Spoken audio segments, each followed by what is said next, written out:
The test? Huh? The test? My check, right check? Huh? But she did the same thing. Huh? Huh?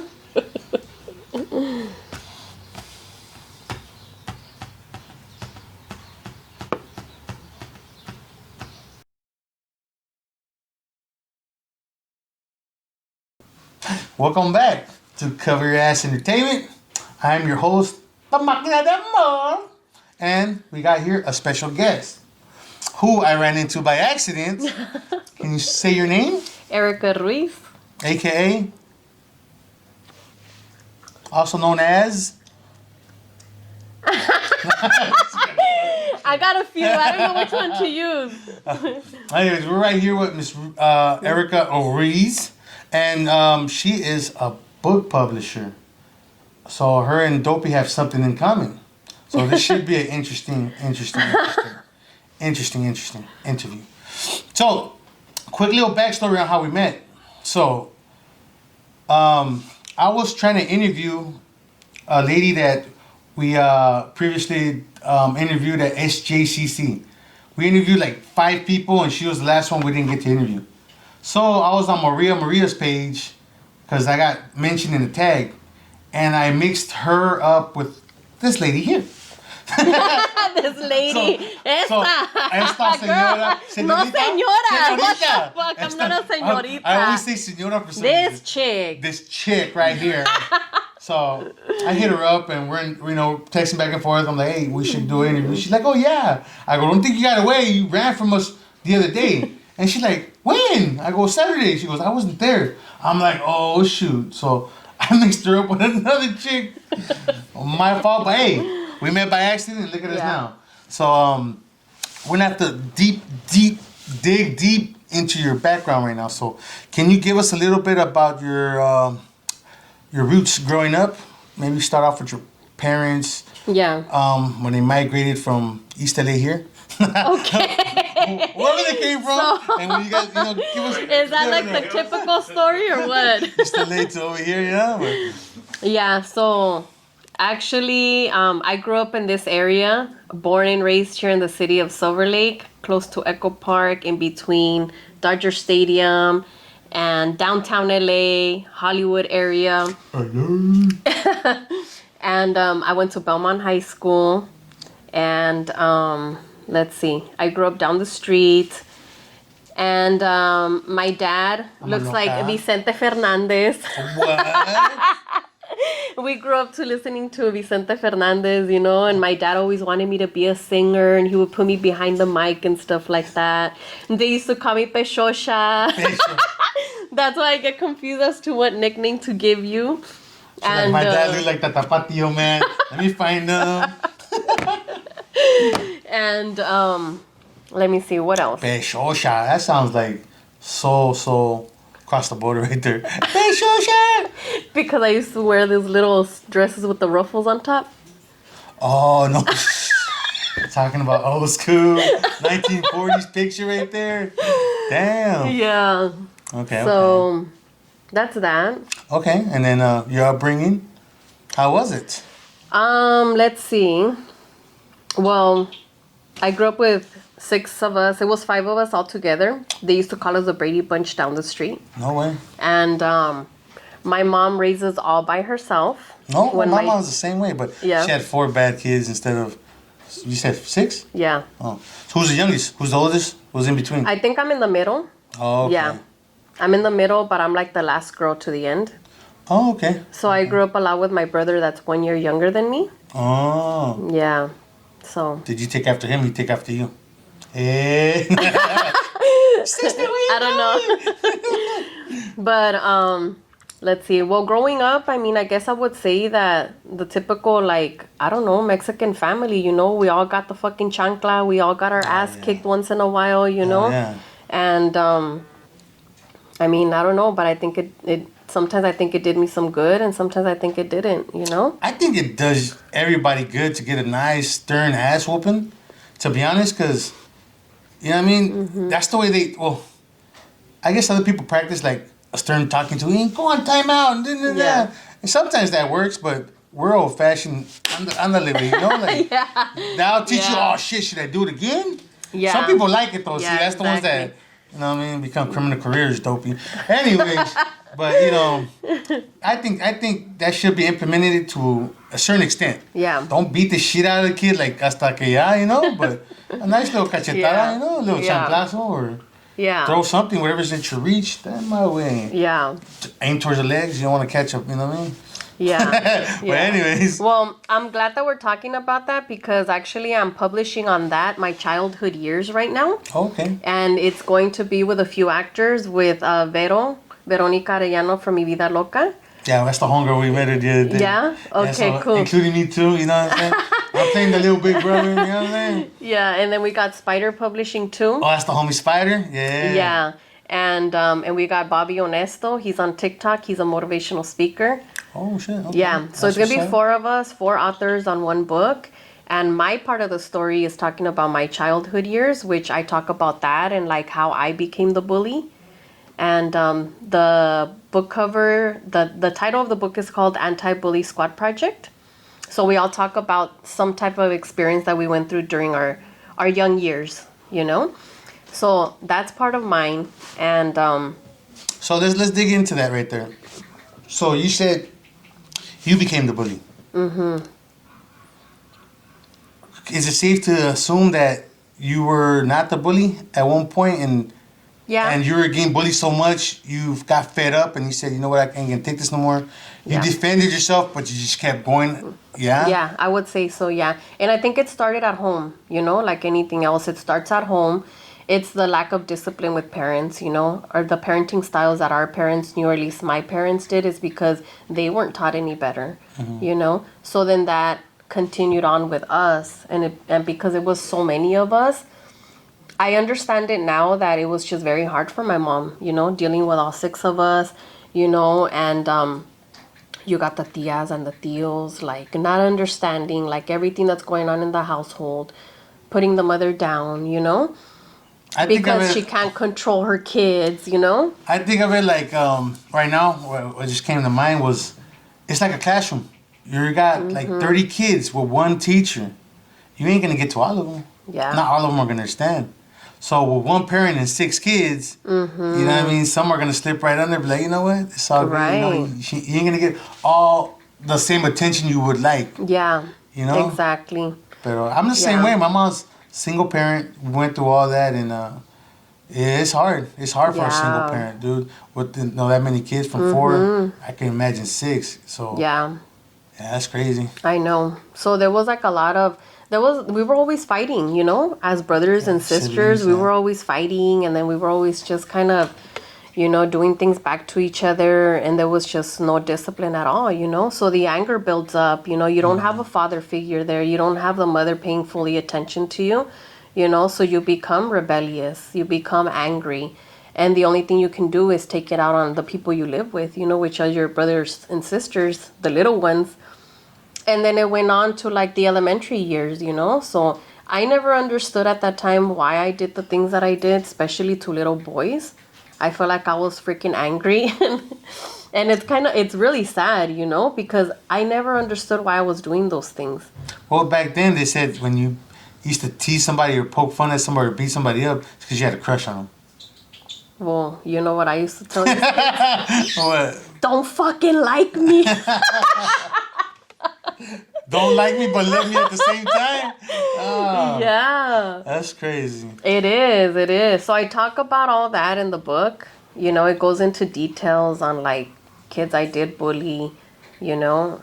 Did you ever reach out to any of those kids? I did not, but let me tell you what did happen.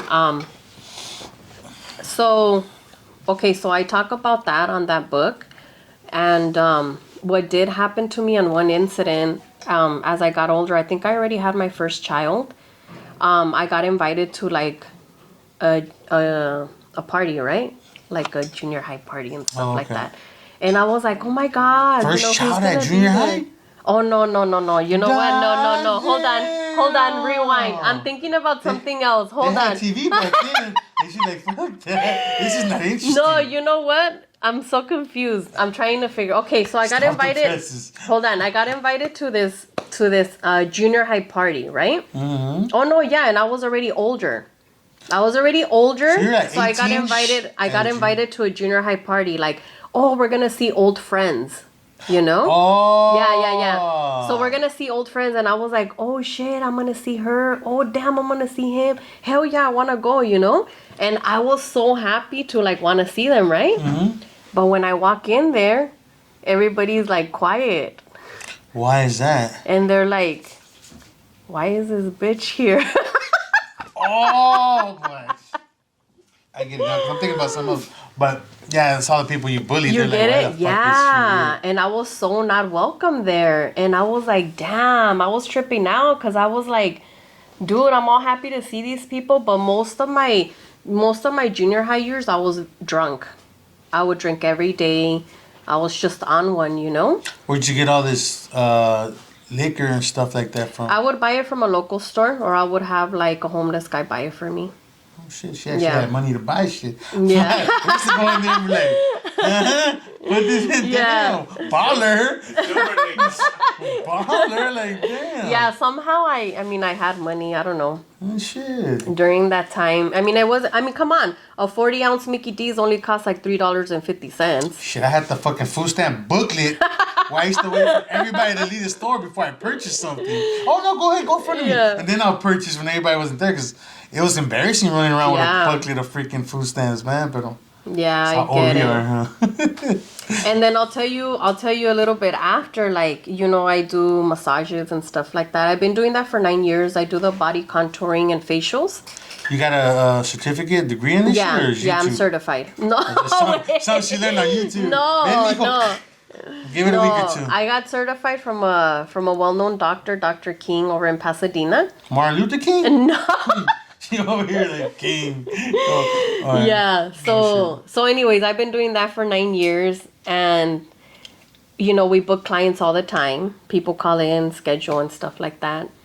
So I got a client, and that day I didn't think anything of it, and I was there waiting. She walks in the door, and I'm like, Oh, your friends, shit. Yeah. Or someone you bullied. Both, huh? Yeah. Chinga, man. So then I was like, oh shit. And I'm like, hey, here you go. Here's the paperwork. Fill this out, you know? She's over there. She's massaging. Remember, bitch, when you snitched on me, bitch? Remember this? No, Damn. yeah. So then I was like feeling like, fuck, you know? Of course, I remembered everything I did to her, you know? Damn. So she comes in, she fills out the form. Okay, you know, she gives it back to me. And then I said, come on in, you know, I bring her to the table and stuff. And I'm like, okay, so we start getting ready for a session. And I start working on her, you know. And most of the time, people, when they come get sessions, it's like therapy for them. But you know? what was her demeanor when she looked at you? Well, she was like, oh shit, standoffish? I don't know if she Or you knew. think she recognized you? I don't know if she knew it was me, or like maybe she thought about it after. I didn't really pick up on it. I think I was too worried about what I was feeling. I was tripping out like, oh fuck, you know? That's trippy, right? That's crazy. And I mean, I'm always ready for anything because, you know, growing up, if you grew up on the streets, you kind of have to be ready for anything that comes up, you know? So I was kind of like, fuck, if this bitch fucks with me, then I already know I gotta drag her ass out of the room. I gotta, like, be prepared for that. And you gotta, like, you know, Yeah. put yourself, like, strong. So then I'm like, okay, I gotta be professional because this is my job, you know, it's my work and stuff. So I bring her into the room, I lay her down, I ask her if she has any questions. So once I start working with her, you know, clients start talking, you know, because it's therapeutic for them, you know, being there and stuff like that. Almost And, like a barbershop where you get yeah. your haircut and you're always talking to them to pass the time. Mm-hmm. Yeah, okay. Yeah. So then we're talking and, you know, kind of just being myself. And then she tells me, she brings it up. And she's like, oh, Erika, she said, you remember, she goes, I remember you used to, I forgot how she said it, but she said something like, hey, you know, you treated me really bad. And I was like, fuck. And I think she didn't use the word bully, but she did use, Predator or something. no, she did say something like, hey, you know, you were really mean to me. And then that was my moment to be like, hey, you know what? I do remember. I'm not going to deny it, you know? And then I said, I'm so sorry, you know, that I did that to you. I don't know why I used to do that. I don't know why I did that. And then she started naming other kids that I used to do that to. And I was like, fuck, that's fucked up, you know? So it was a moment of reflection for me, you know, as well. I didn't take it personal or anything. I was just kind of like reflecting on myself, like, damn, that's fucked up, you know? Like the things that I used to do, and like I didn't know why I used to do them. I just knew I was angry, you know. I was angry with people and the world, and I just didn't give a fuck, you know. You should try to reach out. I had people when I was younger, and I'm gonna take partial blame, or maybe full blame, but you know, I tried to fit in, ran with the wrong crowd, and we didn't end up doing idiotic stuff. And I reached out to this person that we did something to, and I told him, hey man, you know, because social media is big. Yeah. I sent my apologies and told him how I felt, you know. To a couple people and told me, you know, I'm sorry, I was dumb, out of line. Yeah. I listened here as being, you know, real stupid and ignorant, and I apologized to them. And you know what I mean, it's on their court now for them to be like, you know what, you know, we're all grown now, and be like, you know what, we're kids, whatever. Accept my apology or not. You still don't want to fuck me, it's fine. But maybe one day we'll go get something to drink, something to eat or something, you know? Just men, you know what I mean? Because we don't know what we did to those, you know. Yeah, I was going to say that. We don't know how it's affected them long term, you know? Yeah, and what they're really going through even after that, you know? So I think in my situation, I think it was closure for both of us, you know? Yeah, no key. Because she was cool, like she was, you know, and then in the end, I gave her a hug, you know, like we hugged, and I was like, you know, I'm sorry that I did that to you, you know?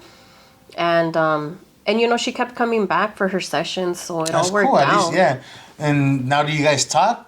No, she kind of drifted apart after, but you know, this was a few years ago already. This is probably like she couldn't afford the sessions no more. And then the pandemic hits and things change, you know. Yeah. Well, you know what I mean. At least you guys got what you guys had on your guys' chest off, and like, you know what. So you guys, you know what I mean. I guess kind of somewhat buried the hatchet. Yeah, of course. Yeah. Oh, you being the bully and all. Yeah, I'm all not. right, so let's talk about a couple of your other books. Which one you want to speak on? Let's see. I think I can go with the first one. Okay. So this was actually not my very first, but my second best published book. The first one that I did publish was all fucked up. What do you mean? It was my experiment right there, you know? Okay. It was like my experiment in publishing, and I thought it was like, oh my God, this one's gonna be a hit. And when I received it, after I published it, I was like, what the fuck is this? No shit. So I learned a lot from that experiment right there, you know? So after that, I had this book in mind. So, you know, I've worked with families for over 20 years already. I ran my own daycare here in the city of Silver Lake. I was a teacher over at Lyric Preschool for 10 years. Sure. And I got my permit and everything, you know. So I've been working with families and children for many years. Oh, that's dope. Yeah. So as you know, every family has a story too, you know. Yes. They go through things in life and stuff like that. So constantly I would get them asking me like, hey, Miss Erika, what do I do? You know, how do I talk to my child about this situation? I don't know how to talk about it, how to bring it up. And I would tell them, go to the library, get a special book and read it to them, open up the conversation, you know? And then I had to do that so often that I was like, hey, I need to start publishing my own books, you know? That makes sense. And, you know, we always tell, I used to tell my nephews and them, or your dad's at work, he's working far or something, they would believe it, you know, but after a while, they're going to find out what's really going on. My son knows, he's really 10, and he knows about jail and shit. I'm like, how the hell you know about that? Like, well, I keep you away from all that shit. Like, how you know? Yeah. YouTube. I'm like, son of a bitch. Like, you know, videos pop YouTube up. does it all. Stuff pops up, and I was like, what the hell? Then I had a serious talk with him. I go, now, you know, this, and that, and, you know, I mean, I had to school him on a lot of stuff, but that's crazy, though.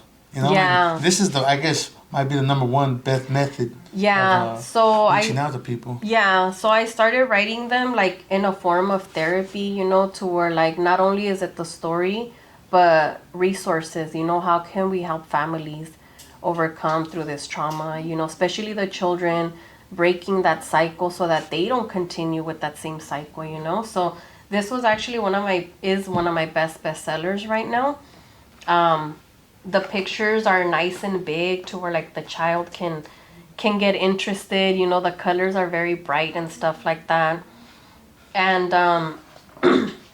I like it because it's simple. And it's very simple. It's not like a book that will have a big paragraph that kids will be like, you know, they see a small one, like, okay, you could get through the book pretty easy. Yeah, exactly. And then, you know, they can relate to the situation. Like, for example, waking up early in the morning, 3 a.m., 2 a.m. to get ready to go visit daddy, you know? Oh, man.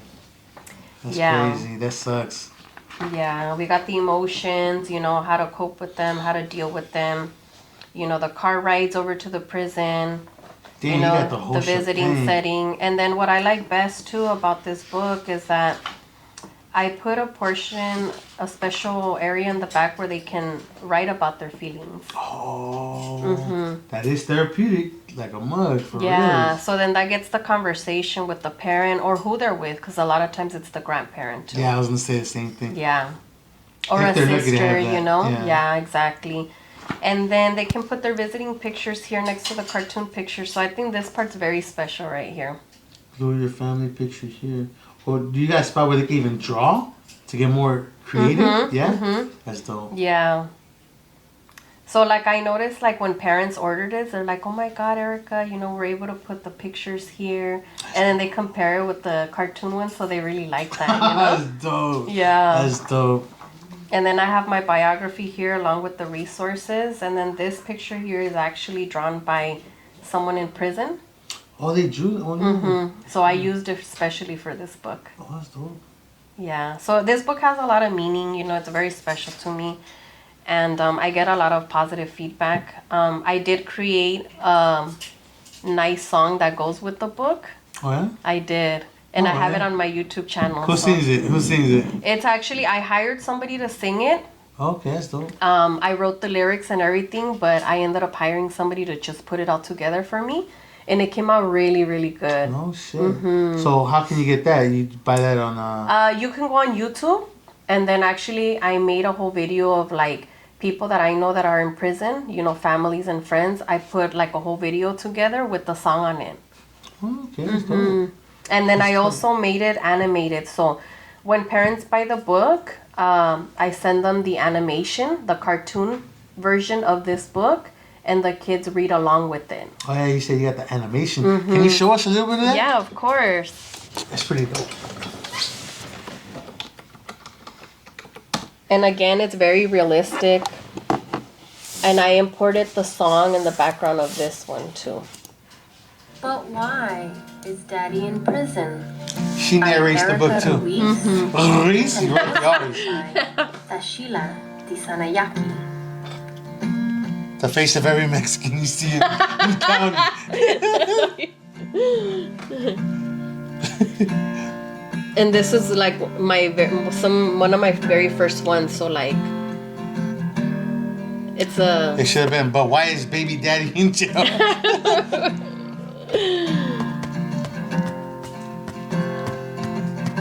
Emily and little Arthur were walking home from school. They couldn't wait to see Mommy and Daddy.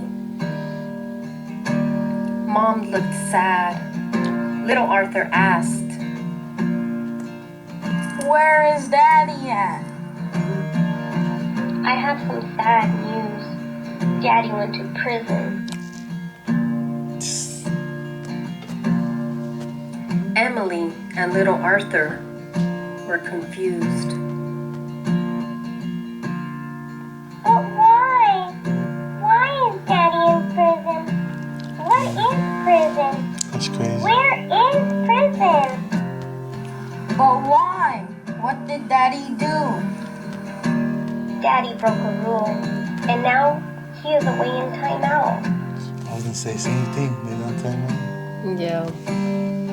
Damn. A world of rules is a safe world. Daddy broke a very important rule. Now he has consequences he has to face. And one of those is going to prison. He gets to think about what he did. Let's pause that. We don't want to give the whole book out because why buy it if we can watch it here? That was pretty deep. Like my boy Dopey said, that hits home. It's sad that a lot of us have to go through that. Brown and black, the majority, we have to go through that, and this is kind of like a soft way of breaking it down to them, you know, and depending on their age and all that. So the comprehension level, it all varies, but that's that. Yeah, I had to hold back a tear right there, man. It's a tear jerker. Yeah. No, like I'm telling you, that's deep, and that's good that you emphasize on that with the kid because I don't really see that out here. Like a lot of people emphasizing just on the men when come on, you got kids. You know, you have the kids and they're suffering too, you know. Like I mean, regardless, if you commit a crime, I did my stretch. You get me? I didn't have nothing. I wasn't, you know, like I had to work in there to make my money, you know. But I'm not hating. What I'm saying is, I think we should emphasize on the kids a little bit. Yeah, and I was gonna mention that I always like to say that a lot of times when families go through this situation, they forget about the children, you know. Yes, we're all in pain, you know, and stuff like that. But what is a child going through? You know, nobody asks, hey, how are you feeling? What do you feel, you know? Yeah. It's rare to even hear that. And they don't really include the child's feelings. So that's where this book is incorporated, you know, where you include the child in, you know, how are they feeling? You know, how are they coping through this? How to help them cope through it. I think back then, was like not rowdier time, but like it was a different time where the parents wouldn't be so touchy with the kids, like, oh, how do you feel? You know, now that it's getting different, I mean, you got, I guess, more emphasis on the kids' feelings, you know, like, are you okay? You know, you start asking more questions. Yeah. This book does that and more. You know, I love that, you know. Now, one more time, what made you write that one? So based on families' experiences and how to open up a conversation, this is your experience right here, though, right? Yeah. Okay. Yeah. So based on her own experience, she made this book. Yeah. And then people asking her about, you know, how to break it to their kids from their school, right? Yeah. That's crazy. That's good. That's a really good book. And thank you. Where do you have it at? I have this one on Amazon and then also on my website at strongfamilybond.com. Okay. That's your foundation you got going on. Yeah, that's my nonprofit. So speak about that. So I feel like I've been giving out a lot of like free services, you know, therapeutic group programs and stuff like that, because I'm also a life coach. So, so she's Mexican. She got all these damn things. I can't keep up no more. I do. Yeah, so like after like incorporating so many free services, I'm like, hey, you know, I should make this a nonprofit, you know? Yes, I offer this for children. Yes, I offer this for families, you know? And I just made it into a nonprofit. That's good. That's good. And so I guess pretty soon you're going to open up like a nonprofit location. So the big dream is to open up a healing center. That's what I meant. Okay. And I have my vision board here. I don't know, you guys can't really see it, but I want it to be called Paradise Healing Land. It's a bit of a mess, but we could work with it. It is, yeah. That'd be dope. So maybe sometimes you could like do a movie night and have a projector and throw this on the wall and show the kids. Yeah, man. Yeah, I do own a 2-acre land in Lancaster and Palmdale. That's far where from LA, girl. It's only an hour away. Hey, man, at least you're like not going all the way to Indio. It's like driving to prison. You gotta keep it LA local. You gotta keep it local. Well, but I guess it's possible, you know, hopefully it'll happen. Yeah. You know? Hopefully, for sure. Yeah. Well, I guess, you know, if you put your mind to it, you'll get to it. Just like this guy here. He has a big head, but he puts his mind to anything, he gets it done. Like, check out our magazine. This guy right here put his big head to it. He got a big head, but he got a massive head. But yeah. But look, the COA, he got it going already with the pages. And from my understanding, you're gonna have your own section. Cool, thank you. Yeah. See, everything happens for a reason, and everything falls into place as it should be. You know. That's true. That's true. You know. Yeah. We're over here setting her up at the moment. Tell us about that. Tell us about the paranoia, about the PTSD growing up and all that. Not PMS, people. PTSD. So I come from a background of being set up, fucked up, thrown away, betrayed. And, you know, you learn from those experiences. So you learn to be, like, on alert on any situation, you know? So I'll go back to your Instagram comment right there. Don't run away from me. He mentioned don't run away, and I was like, what the fuck? Who is this dude? I don't fucking run. I got it mixed up with the wrong person. Yeah, so I took it all like, nah, who is this fool? What is he saying? So I inboxed him. She's like, fool, I'm not a runner. I'll cut you deep. I was like, what the hell? Oh man, that's crazy. I was thinking like, dude, how does that happen? You don't do that to somebody like, cause I'm already here up on defense, you know, because you never know like who you're gonna come across or like who you fucked with that you don't even remember, you know? Yeah. That's true. You know, you always gotta keep your guard up and all that. But yeah. I think there's a point where I think everybody should just not forgive. Not everybody's gonna forgive and forget. You know. Yeah. I guess like growing up on the street, it doesn't go like that. You know. And when you've gone through life that way, there's triggers still up until now. You know, like things trigger me like that. For example, that comment, I was already like, "What the hell?" I just want to get in. And I'm like, "Who is this? Don't run. Who's setting me up now?" You know. And it's kind of sad, but I mean, that's just the way it is. And then you come back to reality, you know, like, okay, this was nothing, you know. But that's like a perfect example of a trigger, you know. Yeah. From what I've seen and we've been going through, like, we mess around on YouTube and even Instagram. Mm-hmm. You're always gonna have negative people, negative comments, stuff like that. Best thing I think to do is, I guess for me, my opinion, is ignore it. Because if you don't, you're fueling the fire. Oh, yeah, for sure. I had to learn to ignore people with my books, especially this one, you know? Because I've had negative comments. I've had people even questioning, like, why are you wasting your time writing about something like that? I'm like, dude, if it's not for you, ignore it. Mm-hmm. It's for the children, you know? At the end of the day, it's for the kids, you know? Can you speak? I don't know if you have any personal experience, but... do you have PTSD? I do. Did you ever go through let's say, I know you went through the back and forth with your brothers and stuff, but did you ever get like domestic violence? Oh yeah. Should we talk a little bit more about this book before I hit domestic violence? If you want, because it seems like you've been through it all, and I know, like, you know, that's common in relationships where, you know, you're messing with rowdy people, rowdy things are going to happen. Yeah, for sure. So, on the very first, I guess I'm going to rewind a little bit. I feel like my very first betrayal that I felt. Let's talk about the book first and then we'll get back to that. Yeah, this one. So, like, and I talk about it on this book right here. My story is mine? Yeah, this is my story is mine. Look into my past. I was never going to publish this book. I never imagined I would ever even touch the topic on this, but it ended up happening. And then I said, okay, maybe it's time I talk about this, right?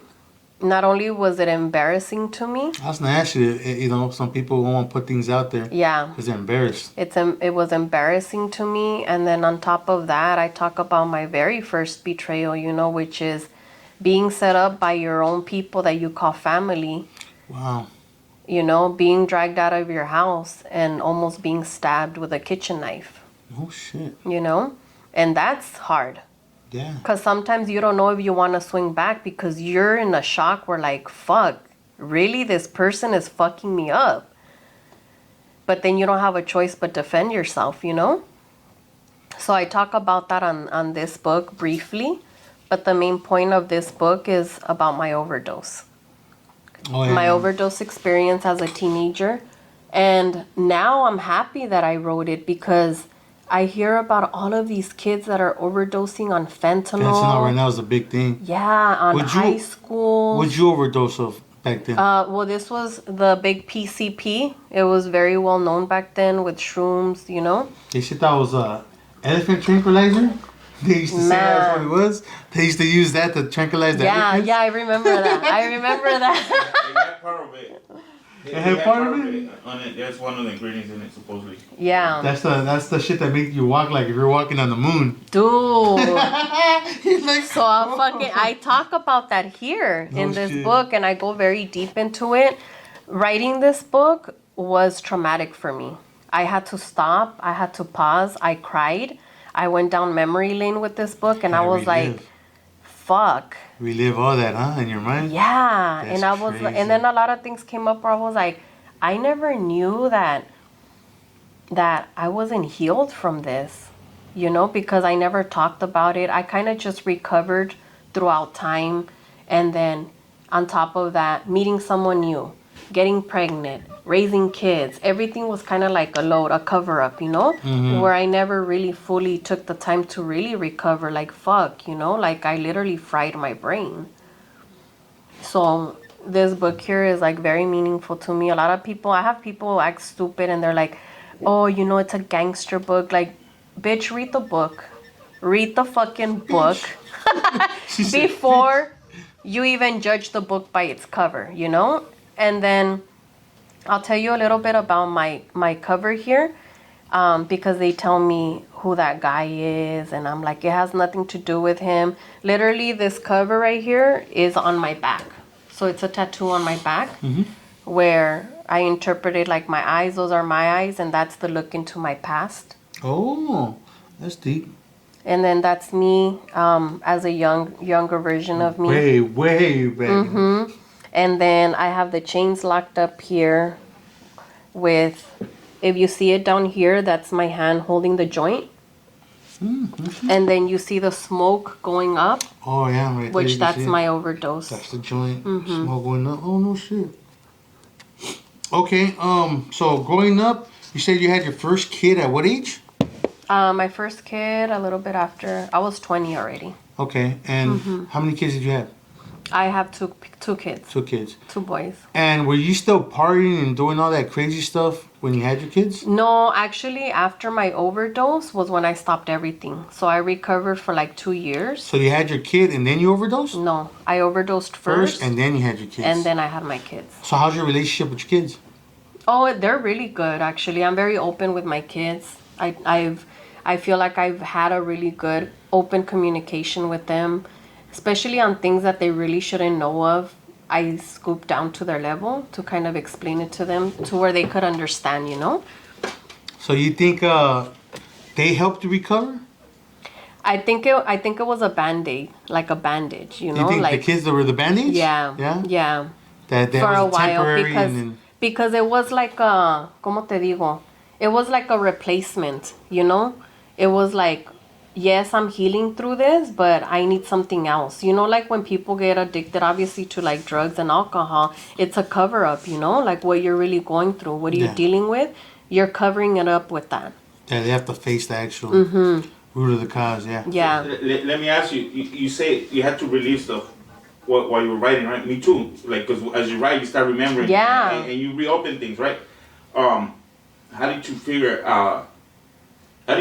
that you weren't completely healed, and what did you do? When I started crying and then I started hallucinating, I felt like I was reliving my moments, so I had to stop. And that PCP came back. It did. So I was like, fuck. And but not just the PCP though, like all the things you went through, right? Like, like all the bad memories and all those hard stuff you went through, right? I figure you had to go through that again. But but writing, did it help you? Yeah, definitely. The writing helps. As a form of therapy? It is. Yeah. It is, definitely. Yeah. Because you open up something that it's uncomfortable, you know? And even talking about it right now, I feel like I'm stuttering again because that's what happens. Like, fuck, I relive that. I think about it and I'm like, shit, you know? But the more you face it, the stronger you become. Yeah. That's true. Eventually. That's why when I finished this book, I was like, finally, like I was like, I closed it. You close that ¿Me chapter in entiendes? your life now. Yeah. You're moving on. And now I'm like, now I get to share with kids and teens to help them. Like, hey, you know, like drugs is not really it's not a cool thing. No. Yeah, Can you put it right here, please? Oh, este? Yeah, the mic. Yeah, no, Aquí? Yeah, because you're not really hitting those. Oh, shit, okay. already in the high notes. Alright. Okay. Let's talk about your journal that you just got going on right now. Okay. So this one here. Yeah, so this one's my homegirl journal right here. And That's Kool-Aid smile right here. I get so happy. See this shit. I get happy because you know what? Like, the meaning of this book is to literally write what you're going through and then, like, let that shit go, you know? And it's because we as light, you know, we're a light, we're a soul, you know, we're a spirit. And we carry the positive. You know, when we're born like not knowing anything. We're so innocent, you know? Mm-hmm. But then as we go on with life challenges us, brings us traumas. You know, we go through things that hold us down. And like, we always carry that light inside of us. But in our minds, you know, we create our mental prison. You know, we lock ourselves up on this mind where we cry, we're agonizing, you know, we reflect, we think back. We always go back to our memories, you know, instead of moving forward. And this here is a reflection of me, of where I felt like I was screaming, I was crying, and nobody heard me, you know, like nobody listens to me, nobody cares. But that was my conversation, you know. Mm-hmm. And it all goes back to the childhood years, you know. Well, my parents didn't listen to me, you know, and when it affects us up until now. But I created this as a tool where we can break through those chains, you know. As you can see, she's breaking through. Mm-hmm. Because... Mm-hmm. Yeah, it's dope because basically what you're going to be doing is writing your own story in this journal. And shit, who knows? You guys could probably publish your own story with that. Yeah. Because everybody has a story. Exactly. Yeah, so I made this so that, of course, you can write on it. You can let it all go, dump it in there. And then there's like a special note to the homegirl right there. And then we have a special place where we set our goals. So it's like your life's not over, you know, regardless of what you go through in life. It's like we have a choice, you know, and a choice is to move forward and to better yourself and become that person that you're meant to be here on this earth. That's how I like to see it. And this could also be found on your Amazon, right? Yeah, that's also listed on Amazon. Okay, I like the design with the flowers. Mm-hmm. You designed that yourself? Yeah. Okay. Yeah, all of my books are all designed by me. Like, I make sure to tell the illustrator. Mm-hmm. No way! Look, this is neat. Dolphy's gonna like this one and the homie Crow. So it has her screaming with her hair going up, turning into crows. That's dope. Dude, look, he got a tattoo of crows on his. Oh, okay, cool. Yeah. I love crows too. Yeah. For some reason, I don't know, me cae bien los crows. People say they're bad luck. Yeah. But I don't think so. I think there's another story to that. Yeah. Yeah? Can you tell us about that? Well, I don't really know too deep about it, but my chiropractor, my doctor, she loves crows. She has crows tattooed on her too. And I was getting a session with her at her home. And she was like, look, all these crows, I'm not lying. All these crows started like roaming around us. Oh, shit. Flying in a circle, yeah. So she interprets it as you know, as good luck. I think so too. I was going through hard times, and then I'll happen to look, and a crow will be right there. It happened like 2 or 3 times. I can't say all the times, and it just made me think. I'm like, are they good luck or bad luck? Yeah. But, you know, that was weird to me. And ever since I've been trying to catch a crow. I want to catch a crow and fucking, you know, keep a crow because you know crows can mimic. They could talk too. Oh yeah. Yeah, you can. Oh damn. Depending on the species of crow, but yeah. Okay, so back to the books. Yeah. We're getting off topic talking about crows and shit. Why don't you got a crow? I see a parakeet in there. But nah. All right. My perico. So let's talk about the next book. Yeah. I think it's the last book, right? So. Yeah, a few, right? Oh no, Well, she got a few more have, on the table. So on this one is on. But why do we die? Ooh, that was too tough. Yeah, I want to know about that one more. Yeah. Why the La la la. Yeah. the name? How did you come up with the name or what? So when I barely started publishing these books, I go based on experience, of course, right? So my kids at my daycare, but why, Miss Erika? But why? They always ask why, you know? So I remember my very first editor that has experience in helping others publish books. He was like, I don't think this is a proper title, but why doesn't really sound blah, blah. And I'm like, I'm doing it how I want. That's meaningful, you know? Like I'm doing it based on my experience. So I ended up publishing almost all of my books with the but why, the children's ones, and they've been hitting, you know? So sometimes you just gotta follow your intuition, you know? That's true, because you're the one doing it, not somebody else, you know what I'm saying? Right. And the person that actually told you, oh, it's not going to hit, do they got hit books or no? No, they don't. Well, then there you go.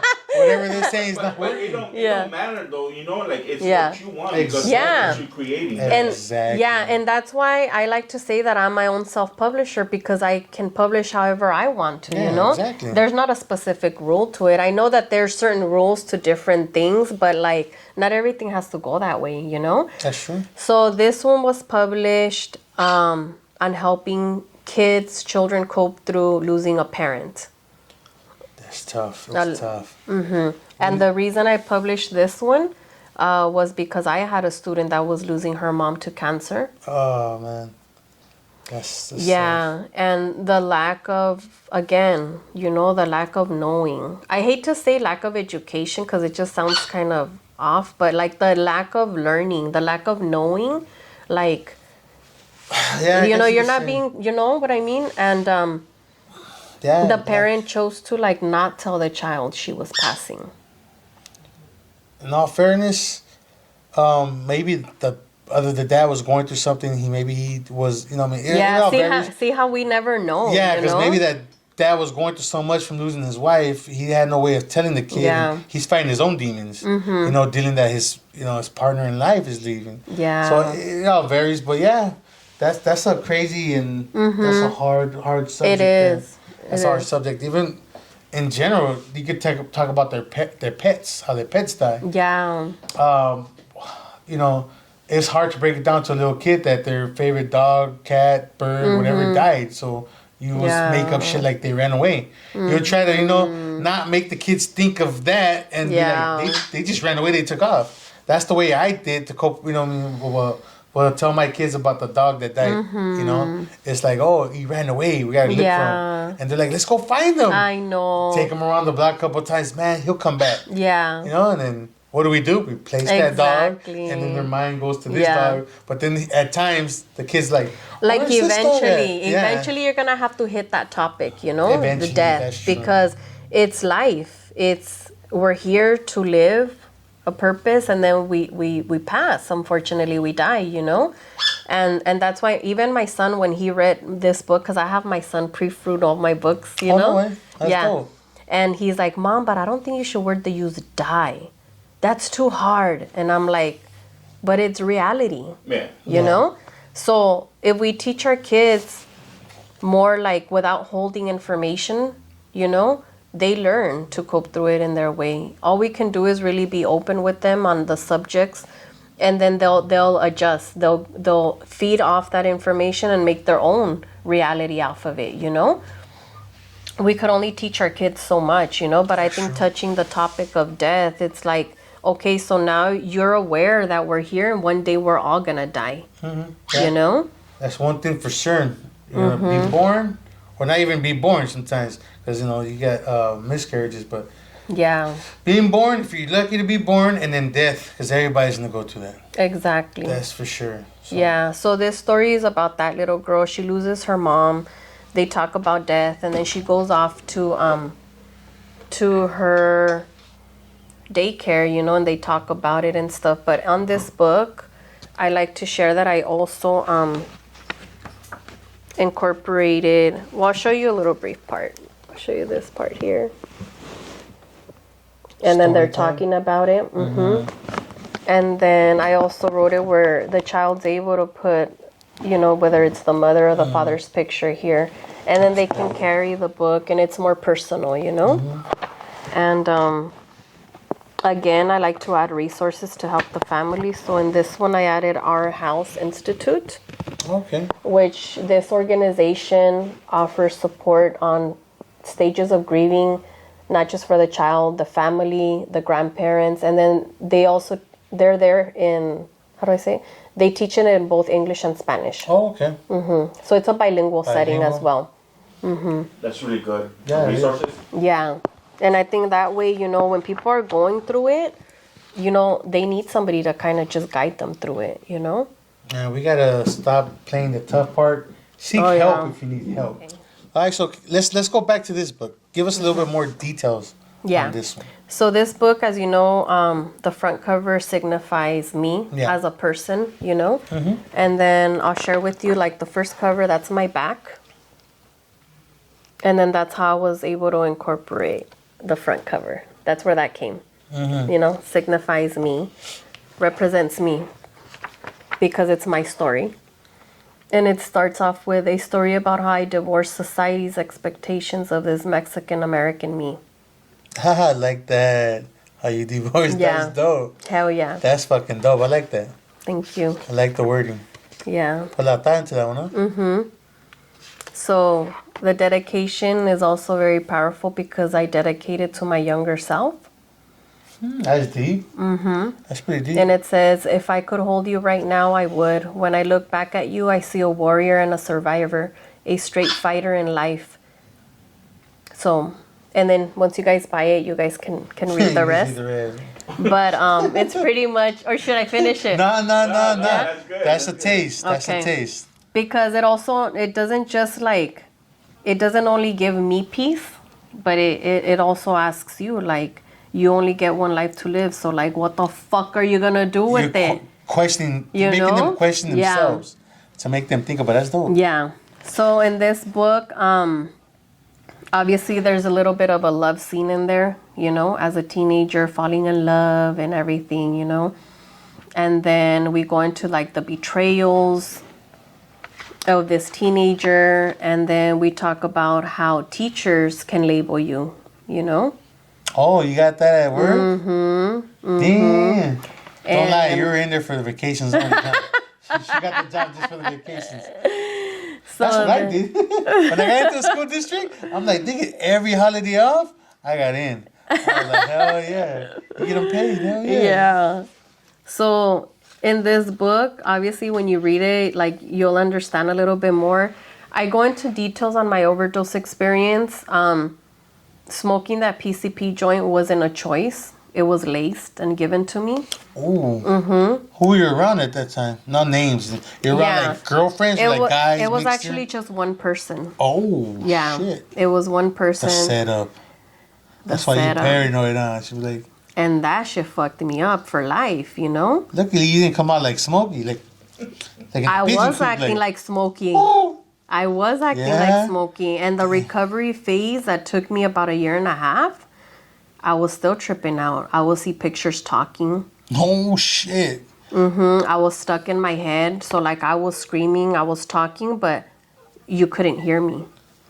Like, almost like paralysis, like sleep paralysis type shit. I think it's called... I never had that. I mean... There's a word for it. It's called stuck in something. You're, like, stuck in your own mind.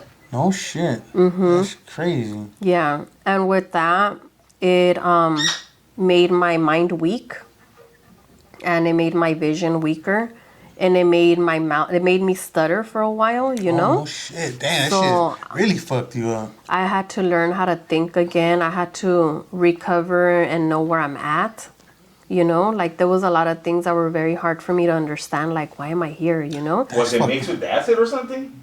I don't know. Weed and Till PCP this day. or what? Yeah, weed and PCP. She must have took some deep ass hits, fool. Yeah, I did. Because if you don't take, you know what I mean? Yeah. I mean, I don't know anything about that, but yeah. Yeah. But, no, that's crazy, dude. So you basically had to learn to redo your life. I did. That's fucking crazy and that's scary at the same time. Yeah, because can you imagine I'm here and I'm talking to you, but no, but you I'm like this. You coming down getting back to your senses and, you know, the paranoia, everything's setting in, and it's like, fuck, that's scary. You know what I mean? I was up to anxiety and all that. Oh, Like, yeah. I was, and like you said, you know, you feel like you're fucking flying. Like, I literally felt my spirit detach my body. Shit. You know? And at one point, I know I died. Who sold this to you? Kill a hookup. We didn't hit the moon too, you know what I'm saying? Did you go to State Street or what? Did I go where? State Street. They I got the guess Hoover. so. How did you know? Really? No, this actually happened over there at by Pico Union. They said hard State shit. Street Lower's got the Hoover on the map. I think Slow Pain said that one. That show's pretty dope. But nah, that's crazy, man. Yeah, so you know, I was the tough bitch growing up and everything, and for this shit to happen, this was embarrassing to me. You know? And at the same time, I mean, it is what it is, because not everybody comes out alive off of this, you know? Some people become vegetables and some people never come back. Nah, but So like, okay, so then that's that. And then off of this, I want to share a little bit. Like I put pictures in here and I'll share a little bit. Just, so this is me as a little rancherita. Because you know, I'm fucking Mexican. Dope. That's dope as fuck. And, you know. Back at the payphones, people. Yeah. What you guys know about the payphones? You youngsters got it easy. You know what I mean? Yeah. We used to call, be like, meet me at the park, click. Call them back, hey, fool, we just left here, click. That shit, instead of fucking paying the collect calls for a mother. Mm-hmm. For reals. And then we have the picture here with like already throwing up gang signs with the kids in the block, you know? The blurred out faces. Yeah, I had to blur them off for, you know, legal purposes and stuff like that. Some people don't want to be on there. Yeah. Be portrayed like that no more, huh? Yeah, exactly. And that's that. So like my book, I share a lot of personal stuff in here, you know? I also share a little bit more on like, you know, my teenage years growing up. And this was actually a sketch that I did. I wanted to get that tattooed and I never did. So I wanted to throw that in there. We got a buddy that does tattoos. Yeah. Crow tats. Oh, yeah? Yeah. That's dope. A lot of people used to like these with the clown faces and shit. Yeah. I know someone that got one that the nose is fucking all fucked up. I'm like, damn, boy, you gotta cover that shit up. That shit look crazy, dude. Yeah, and then I'll go in through like the scenes of like, I don't want to give it too much away, but like this was before my overdose, and I was on my way to a Victory Outreach Live event. You were actually trying to change your life at that moment? I was actually going for the gangsters over there. Oh, damn. Who doesn't go check out the guys at Victory Outreach? I shouldn't say that. You guys heard of Wedding Crashers? Now we got Victory Outreach. Victory Outreach Crashers. Damn. She goes, I'm going for the men only. That's crazy. Yeah, and then that's my school right there. So that's where it actually happened. And then I have my ditching slips right here. That's crazy. She kept on to the ditching slips. Remember those? Yeah.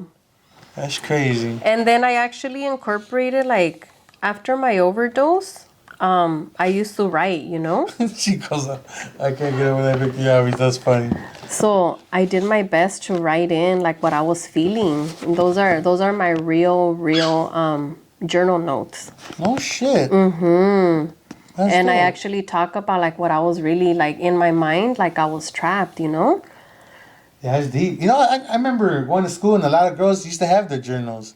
We used to always try to take them and read them, see who they had a crush on. Oh, yeah. But we couldn't get them. There were times some came with the little key and shit. Yeah, That's crazy. Yeah, so like right here, I went on my little black box and I got some of the things of like what I wrote. That's dope. And I just put it in the book, you know? That's unique. That's dope and unique at the same time. Mm-hmm. Very. So this book is really personal to me. You know, this pretty much is who I am, you know?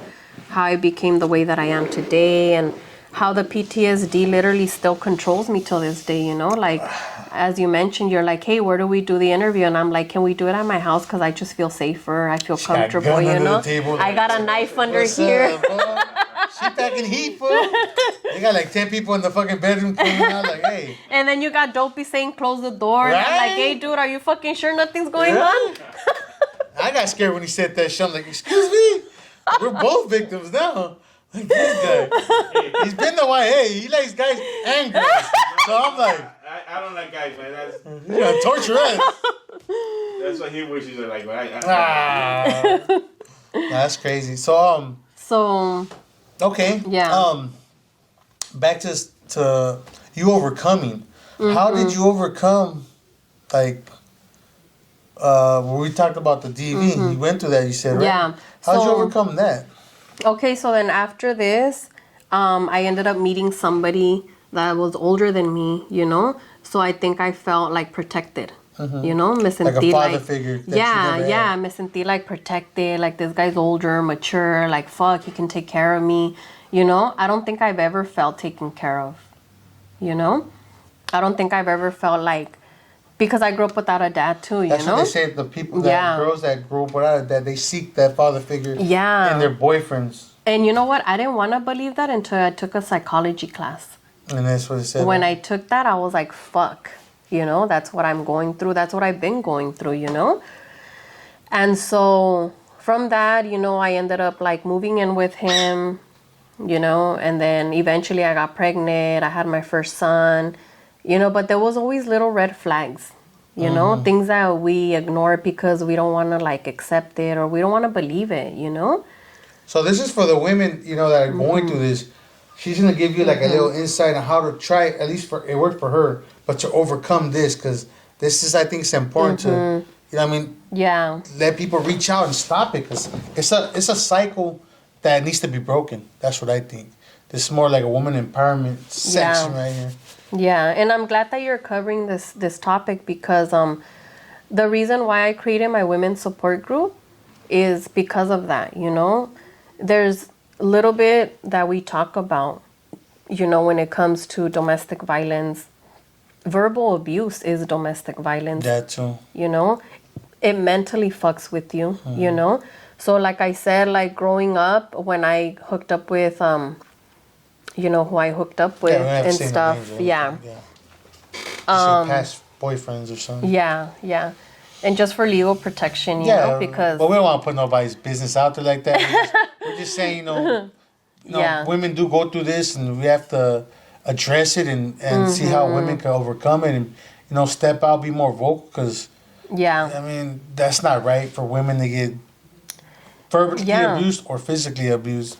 It's like, there's no need for none of that, dude. Like, exactly. If it's not going to work out, take off. Yeah. I mean, why continue struggling and fighting? Because I seen that growing up, you know. It's not with my mom, but, you know, I ain't going to say anything else. But, you know, it's just a cycle that needs to be broken. Some people start to say, well, she must like it because she never leaves. Well, I think it's like a love that they really want, but they're never going to have. And you know what? I hear that a lot, but a lot of times when you're in that situation, it's easier said than done, you know? Like, because you're blinded. And you're literally blinded. Like, you don't know what's happening to you. You don't really understand, like, oh shit, this is violence. Oh damn, this is gonna have an effect on me 20 years later from now. You don't think about that.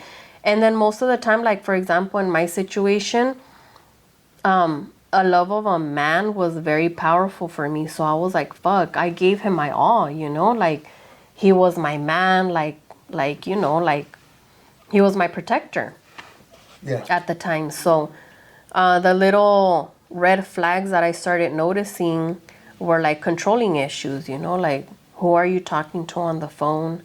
You know, spying on me, waiting for me to get home after school, you know, because I had started going to college after that. Yeah, I see the certificate right here. Yeah, I went to American Career College, so I became a medical assistant. My long-term goal was going to be a doctor, but I didn't make it, you know? I didn't make it that far. You just know how to cut them, not sew them back up, huh? Yeah.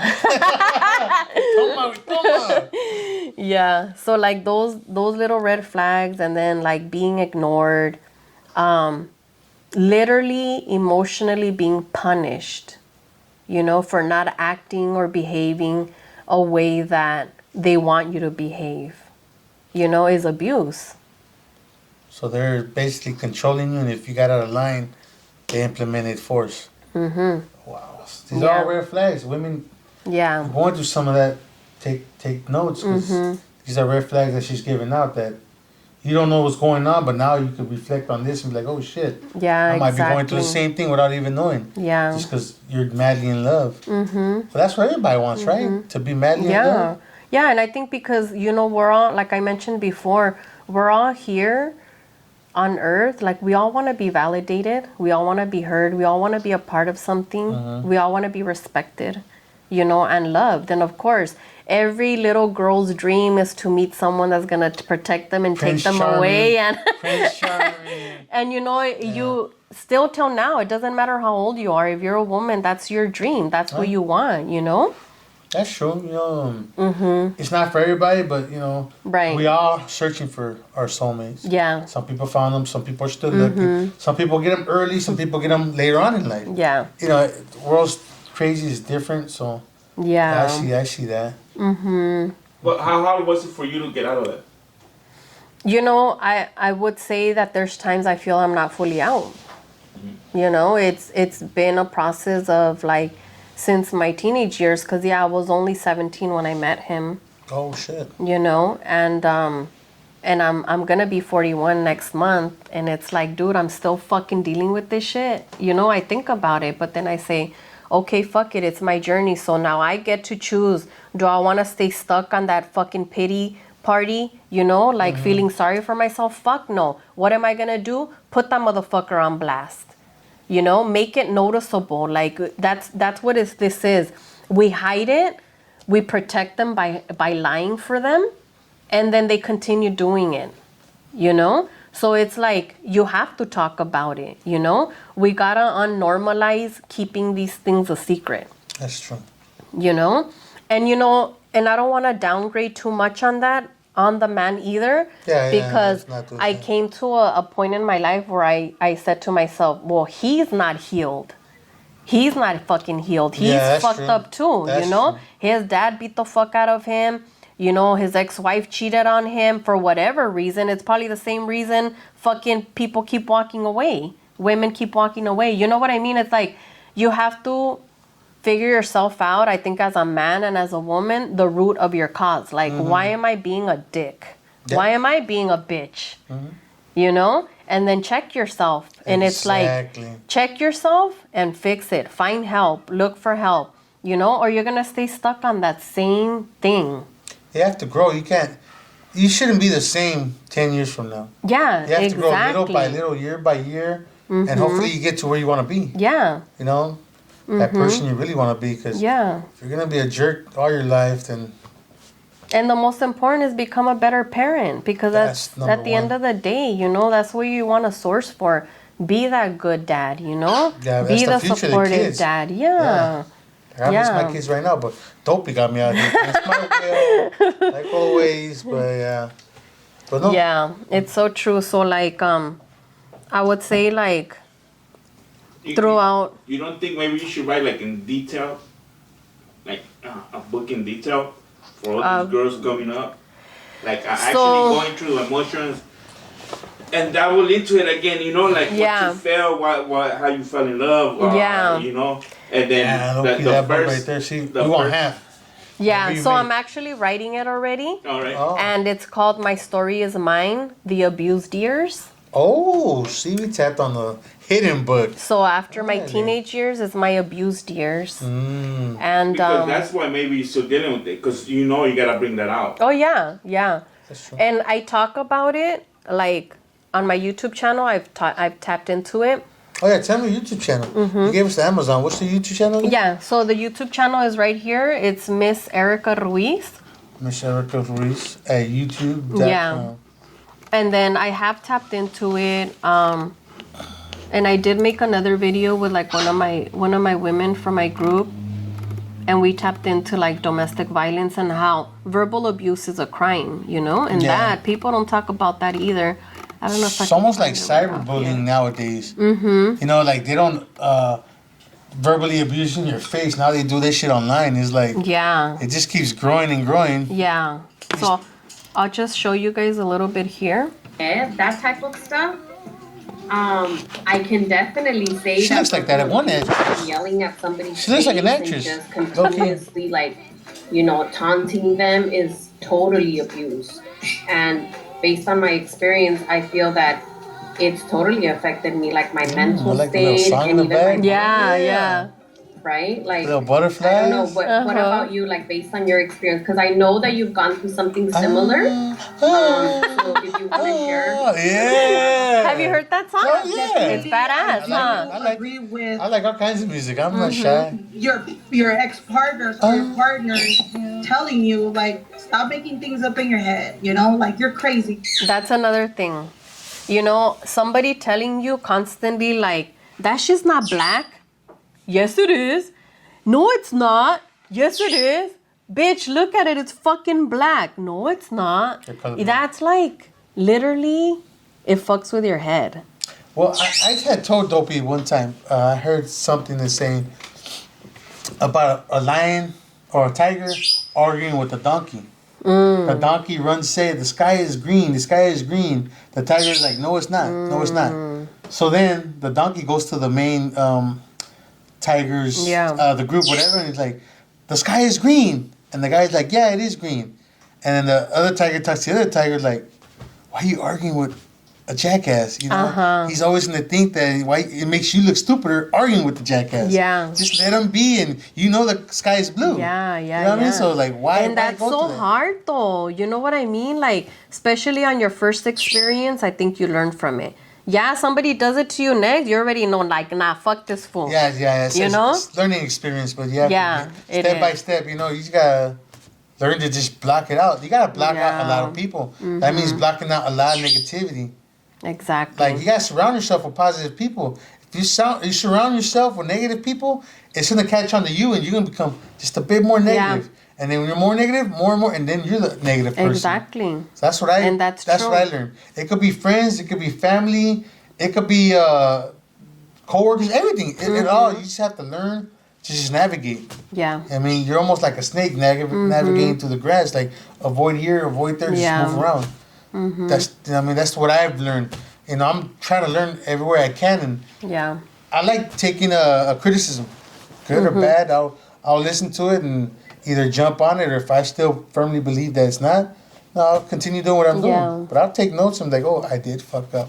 Whoops. Yeah. Oopsie, you know. And that's how we learn, you know, through fucking up. That's the thing is, like, we learn through fuck ups and, like, taking responsibility for your shit, you know? This is another book, all right? I just inspired her right now. You know what I mean? Pero see, if you make that shit a fucking habit, you ain't making no fucking mistakes. You're making a fucking habit out of your shit. You know what I mean? True.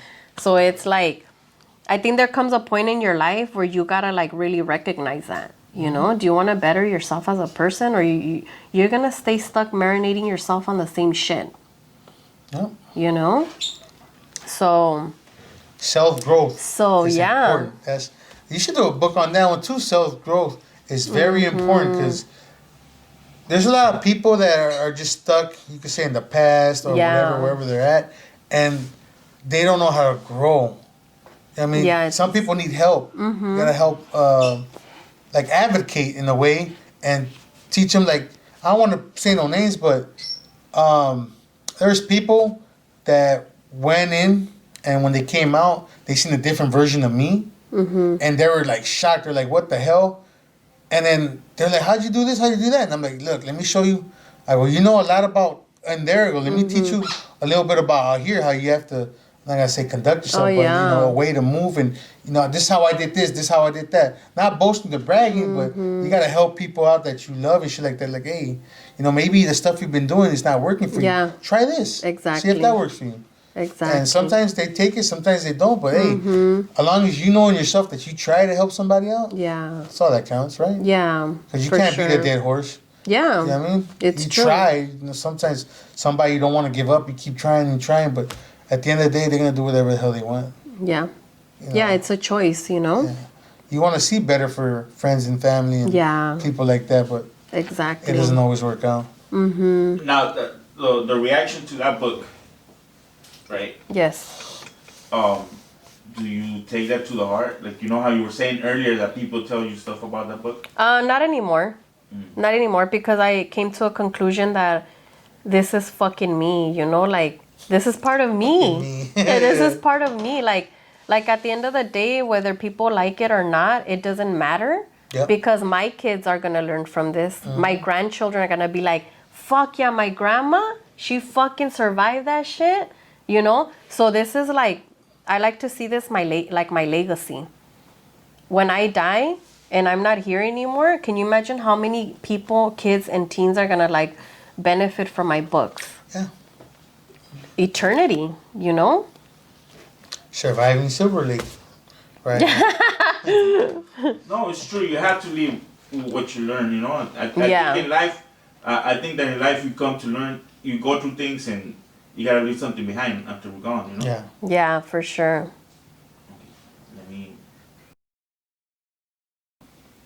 So as we talked about my women's support group, we have a lot of cases in there too. We deal with women that have suffered through domestic violence, verbal abuse, the loss of a loved one, neglect and abandonment. And so we use this book here called Heal Yourself, Forgive Yourself. This one's a women's version. And what I did here is I incorporated exercises for them to kind of just ask themselves, you know. Well, first of all, we made it personalized so they can add their name there. Fall in love with you and then they write their name? Mm-hmm. Do you also deal with ex-drug addicts or drug addicts? Yeah, we have. I mean, we have, or you guys do? We have. We have.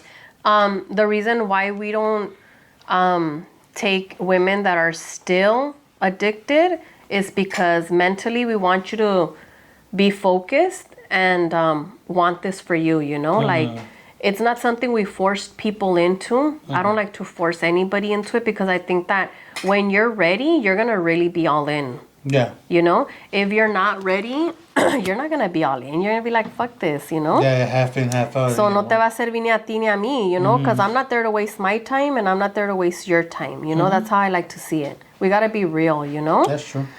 So in this, I incorporated like exercises on what I feel helped me. And, you know, there's times that I've had people that can't move forward from one question. Y se quedan atorados there, like they stay stuck there for like a week, 2 weeks, and we're like, okay, we're now moving forward until you really reflect on that one. See, that's the part where you put the work in, you know? Yeah. And not only do we answer questions and reflect, but we also do something about it, you know? Like we put action into it. Okay. Whether it's writing about it or taking a visit down the cemetery. Ooh. And that's tough, you know? That is. So it's like, I think that when you're going through a healing process, it's like the more you're realistic with yourself is the only way you're really going to move past it. That's true. That's true. You know, you could only bullshit yourself as much as you want, but it's like you're only fooling yourself. Exactly. That's know? Perfect. That's perfectly said. So I like that I incorporated a lot of those things that helped me into this book. And on top of this, I was getting men that were buying this book too. Oh, no way. Yeah. And I was tripping out on that because, like I said, I've had issues with men just because I suffered through DV. Mm-hmm. So I was being very negative about it. But eventually I got to the point where I'm like, look, they get to heal too, you know? Yeah. And so I ended up incorporating the men's version, which that's where this one comes up. And it's pretty much basically the same thing. I've had couples buy this together. Let's go. Yeah. That's so they dope. work on it together. They explore with themselves, you know, and then that creates a stronger bond between their relationship That's as true. well. Breaking down walls, expressing yourself, and really speaking to each other. Conversation, I believe, is a key to a lot of Big time. like relationships, like talking about your feelings and not getting, overly upset. Yeah. Because you're actually letting each other know how you guys feel, and then learn from there. Move on from there. Yeah. And like communication is key, because if you can't communicate over what's bothering you, it's like, how are you going to be able to even solve anything, because problems in life, I believe that there's always a solution. It's just you finding what your solution is, what works for you, you know? And it's not always going to work the same way it's going to work for your partner. Yeah. You know, but we all know that if you want to make a relationship work, you have to come to figure that out, you know? Like, you got to figure that out. Yeah, you got to work at it. It's the only way you're going to do it. Yeah. Don't be lazy. Don't take the lazy way out eventually. Yeah, exactly. So then that's where I incorporated the men's one. And, you know, I get a lot of positive feedback for that too, because, you know, and I get men talking to me and asking me too, like, you know, questions too, because when people buy these books, they'll hit me up sometimes on inbox, like, hey girl, can I talk to you? And, you know, and I'll give them some of my time and just kind of help them through whatever they're going through and stuff. But I get men too. And I'm not a man. And I always say that, you know, because I can't relate to you as a man if I'm not a man, you know. But I try and give them the best, you know, opinion of what I can think of, you know. I don't like to really use advice all the time because I feel like every experience is different, you know. It is, yeah. And I'm not perfect to say, hey, I'm going to give you a good advice because it might not be good enough for you. Mm-hmm. You know what I mean? So then that's where this comes up. And then I do have the women's support group, but I do want to do the men's support group as well now. Mm-hmm. And I do have this very strong individual that I feel would be a really good fit to it, you know? So that would be coming up hopefully by February of next year. We'll be having the men's support group and just... My birthday. Oh, yeah? Aquarius. Hey, my name is Charles. Yeah. Oh, my God. Is your name Charles? No. I started thinking about it, like, it's my middle name. Is it your middle name? Nah. That's that, what's that one? Floaters? Float on. Float on. Yes. Aquarius. Hey, my name is Charles. Yeah. I tell you. No, yeah, so... So is this gonna be a group or a book that you're writing? No, it's gonna be a group setting. Yeah. All right. Oh, it's gonna be a Zoom or physical? All Zoom. All Zoom. Yeah. Okay. All Zoom. We'll have events physical too, so eventually the men can meet each other as well. Okay. And so pretty much everything I do for the women, I want to do for the men because I feel like they should know that they're able to express themselves without being called like names, you know? Like you're That's not being pride. a bitch about it. Like that's you're the being pride. a man, you know? A lot of people don't seek help because they're prideful because they think the next man think they're weak, they're lame. Okay, well, this, that's what I want to break. That's the hard thing about guys. Hit us up when you do it office. I'm down to come talk. Yeah, hell yeah. I'm going to need all the support that I can get, you know? Thank you. Last time we went to a boys ranch with Oh yeah, with our boy Chino Mike.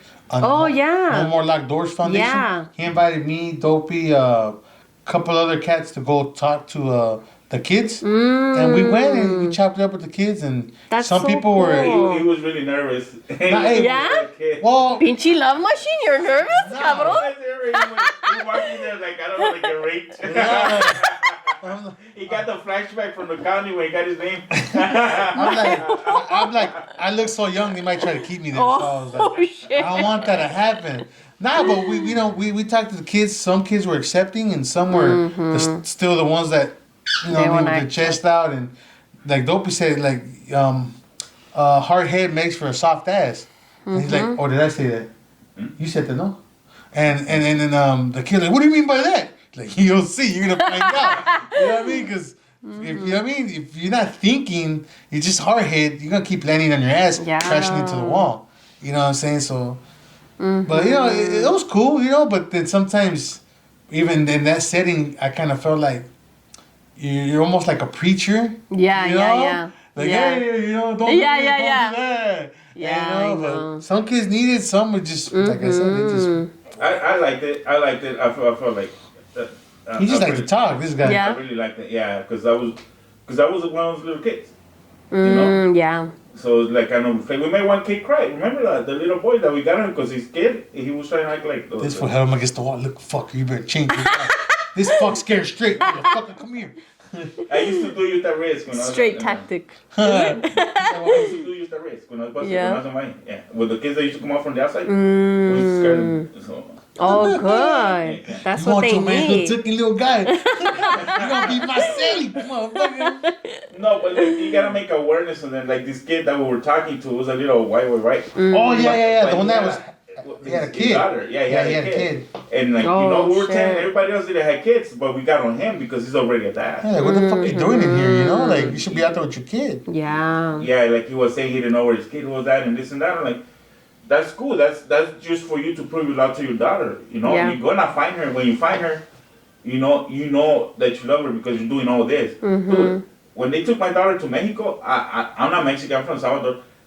I turned in all my apartments, everything, and I took off. I took the fucking Greyhounds from here to TJ, and from TJ I got the bus to the FA. And the FA, I knew the city and the town. And asking, I found my daughter. Yeah. You know? Yeah. Dang, that's a story on its own. We gotta fucking talk about that. What's it called? So, you know, that's what I told that kid. Hey, you gotta find her. That's not a fucking excuse. You Yeah. know, like, Crutch. Yeah. and because we know that deep inside he's hurt. Yeah, of He's course. hurt. But he had to realize that hurt, he's giving it to his daughter. Right. If he becomes a missing parent, if he don't work on himself. Right. You get me? And this is what I mean. It's like we should focus on the kids because we got homies already that are older. Well, come on, you're a grown man already. Yeah. You get me? Like, we shouldn't be making life easier for you. We should try to be making life easier for Yeah. the young ones coming Fuck up. yeah. You get me? That's my opinion. You know, like Yeah. Well, that's the truth. Well, though. because that's where, like, you nail the cycle, ¿me entiendes? Like, you're going to teach a child, they're going to absorb everything. That's They're going to make a sponges. better, Yeah. that makes a better future, you know? and like those things you're gonna do are those are good. I'm down to come to a physical one. I'm not really like on Zoom one. I'm not really like. You know. Oh, okay, okay. His messages don't get across on Yeah. Zoom because he curses a lot. Oh yeah. He's gonna be like, "Fuck, shit, look," and he's like, Yeah. "That's the impact factor," you know. Yeah. And people be like, oh, "Okay, he's serious because he's cursing." Yeah. Well, we'll have exercises like that. Like, for example, like when I said, you know, when you send the group out, this is ¿cómo se dice? A breakthrough experiment. Okay, this is where you put action into it, you know? Go visit the cemetery. Has to bring the emotions Take out. your ass there. Go by yourself. You know, and look at all those people that didn't leave a legacy behind. Look at all those people that don't get to wake up the next morning. You know, and what's coming up for you. Like, what the fuck are you going to do with your life now, you know? And you'll be surprised how many of them come back crying. Some of them can't even make it in. You know? Yeah. And it's like, that's reality right there, man. You know that message hit me when I was in Hawaii. Yeah. I wasn't myself, and I didn't have a monkey, nothing like. So I was there, and I was thinking, and I had this dream that I couldn't move. Oh, okay.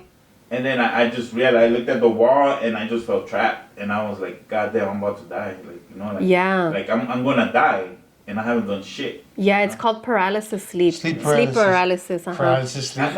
No, She made it like a last thing, first thing. no, what's it called? Like, I just realized that I was in a box. It's like, in the dream I couldn't move, but once I came to my, to my senses, I was able to, but then my head started thinking like, fuck, I'm gonna die, you know? Like, Oh, yeah. You know, like, what have I done? Like, I haven't done shit, you know? Because, I mean, doesn't matter how you grow up, right? Like, Yeah. I came from a country of war, right? So I seen the Oh, war. yeah. I came over here, I went straight to the streets, and, I guess when I got to this country, I was good for 2 years, and then I was homeless. You know, so at 14, I was homeless already. By 13, I was homeless. At 14, I got my fucking stretch, which is 25 to life, right? So everything was like that, and then it hit me, like right before I got out. I'm glad it hit me, but it hit me, you know? Yeah. I mean, you still gotta learn, gotta go through a lot of stuff, but that's what I like what you're doing right there. But I think the message, and I like that you're focusing on the kids, you know? Yeah. That's I'm really like with that. Yeah, I'm 100% with that. Thank you. Is that an earthquake? No. That's just a boom, I think boom. somebody's running up here. Oh shit! Yeah. The bird trying to get. I was about to jump out the window like, save yourselves, motherfucker. Save yourself. No, yeah. And I also like the fact that now I'm incorporating men. That's a breakthrough for me, you know, like I said, because I was like one of those that are like, all men are the same, and they're not, you know? Yeah, you can't categorize everybody. So for all you Victory Reach Victory Outreach people. guys out there, there's a book she wants to meet now. She wants to meet you. Shit. Yeah, so I guess if I can send a message to like the men, you know, based on my experience and like what I went through, and this is like me even talking to the person that abused me, you know, I would say something like, you know, like take the time to really heal yourself, you know, dig deep down inside, like what hurt you, what made you that type of man, you know, because in reality, like in a relationship, the women counts on the man, you know. People say like, oh, the woman is the one, the tronco, you know, of the tree, that she's the one that makes it, you know. Yeah. But no, like we want good men. Like we want our man to be there to show us respect, you know, that they love us and everything. That's where it comes from. Because if a man encourages you in that way, man, trust me, the woman de ahí recoge, you know. That's true. And becomes a better even wife to the man, you know. So it has to work both ways. So I would like to say that, you know, mention that out there. And I hope that men that are going through something where they feel they got to be dicks to their wives or girlfriends, you know, like you really don't have to. What's the point of that? You're only hurting yourself. Yeah. Making things worse, and instead of rectifying the situation, you're making it worse. I get it. So that's the purpose of me incorporating that. So Now, and that goes vice versa too, because on the other, there's also females that abuse males. I've heard that, and you know what? Actually, that one guy. She said something about being somebody now. You know, the one guy that I am gonna get to start running this one. He mentioned that to me, and he said, and I've known him for a while now too, and he told me, "Hey, Erika, well, something I have not told you." He goes, "You gotta think about the men that get abused by the women, that get beat up." I was like, "Oh shit," you know. And then he said, I was a victim of that. And I was like, dude, you never told me that. He's like, well, why do you think? It's fucking embarrassing, you know? And I'm like, oh shit, you know, I didn't even know about that. So he started sharing with me, and he even shared with me resources of like where there's organizations. There's one in Texas that supports men that have been battered too. You won't see too many men there, though. Huh?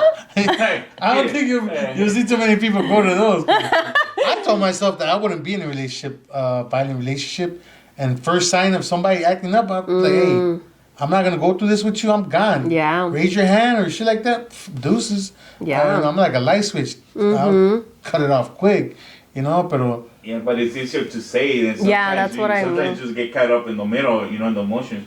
Like, let's say, what if one day, I'm not saying this happens, you get home and your wife is in a bad mood and she just throws a fucking pen at you. And she's never done that before. I'm leaving, dog. I'm not gonna accept the kids are right there.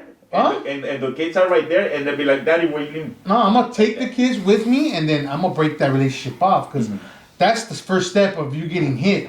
I'm not gonna wait for the second one to I'm sorry again or anything like that. No, I'm gonna break it off. Like, you know what? I talked to you about this or whatever the case was. I'm not gonna be in that relationship.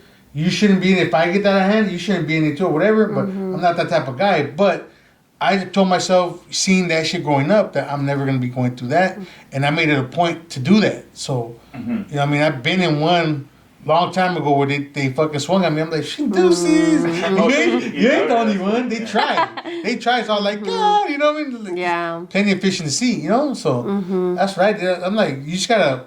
Well, I guess for me, seeing that growing up with other people I knew and shit like that, and I'm like, I can't put myself in that situation. I go, I'm not gonna be it's really bad. You know, one of my exes, her cousin from Texas. Really? Her cousin? No, her cousin is. She was like, she strongly believed that if she didn't get beat up by the men didn't love her. And I thought she was joking around. No, that's true. I thought she was joking around, but she wasn't. She was for real. It's part of the trauma of like what you go through. They want that emotion, I guess, or something. But you know what? There was a time that I felt like that. Yeah? Yeah, there was a time where I was like, oh, fuck, he's not mistreating me anymore. That means he doesn't give a shit now. Now he doesn't care because now he's not reacting, you know? Yeah. And I mean, it's all the abuse that fucks with your head, and it changes the way that you think and believe, you know? That's why it's called trauma. Yeah. So. That's true. Well, on that note, can you give your shout outs, whoever you want to, special thanks? I know, thank yourself, and who else you want to thank? Yeah, of course, I want to thank myself for making all of this possible. You know, out of my misery and nightmares, I fucking did something about it, you know? And I encourage everybody else to do something about it too. To all the teenagers out there, you know, that think you don't have a way out, you really do. Reach out for help. Ask for support, you know? A lot of times it's hard for people to ask for support, but there's help out there. And when you ask, you'll be surprised who really wants to help you, you know? And I want to send a shout out to my women's support group. I fucking love you guys. I'm proud of you for pushing through. And I'm really happy that I did that, you know? And I want to thank God too. You know, God has been my main priority throughout this whole thing, I would say. And my kids, I love you guys so much. And 2023 is going to be the shit. There you go. This is what you see here, everybody, is what used to be a negative to a positive. So you guys strive for more, everybody. 2023 is coming. Let's get the best we can out of this. And on that note, Erika. Yes. Thanks for having us. Thank you. Keep us all against, Thank you. On that note, we gone.